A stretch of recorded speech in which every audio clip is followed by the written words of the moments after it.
Hi, my name is Ki Liu, and I am the Executive Director for Tulane University's Disaster Resilience Leadership Academy. I'm here to teach the leadership course. Now, what I'd like to talk about today is resilient-based programming. The reality is that there is increasing need within the humanitarian community for innovation and leadership to bring about the change necessary to more effectively save lives, alleviate human suffering, and reduce the economic and social impacts of disasters. Now, if we look at the ongoing crises in the Sahel, in Somalia, in the Congo, the current paradigm of relief, recovery, and development as a sequence doesn't work. And therefore, the humanitarian practitioners and development practitioners have been looking for ways to strengthen community resilience. And that's the capacity for individuals, for households, and communities to withstand shocks and stresses, to be able to adapt and cope to a changing environment. But resilience isn't anything new, but resilience-based programming is. And in order for this community to be able to effectively engage in this new practice, we need to develop ways to better understand and prioritize and define resilience that is locally driven. We need to develop indicators and benchmarks to better evaluate our own performance. So one study that I'd like to highlight is the Haiti Humanitarian Assessment Evaluation that we recently actually implemented with the State University of Haiti. And this study was funded by the Bill and Melinda Gates Foundation.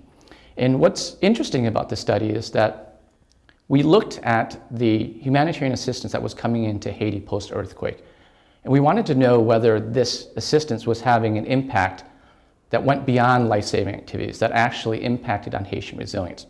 So for an 18-month process, locally led by Haitians, we identified 7 dimensions of resilience, from coping capacity to psychosocial to debt and credit and savings.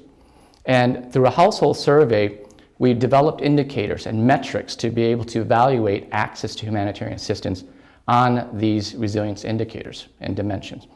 And what was interesting was that across the board, we saw that for populations in the affected communities in the camps, their resilience scores were much lower than the community that was impacted but that was not displaced.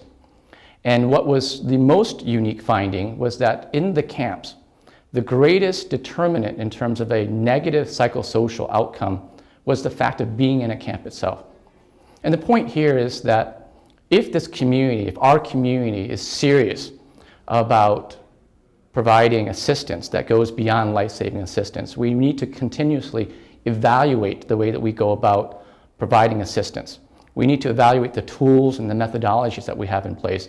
And if in fact, the fact that we put people in camps and the fact of having people in camps provides perhaps more effective ways to deliver assistance, but the outcome is a negative outcome in terms of the resilience scores, we need to address that.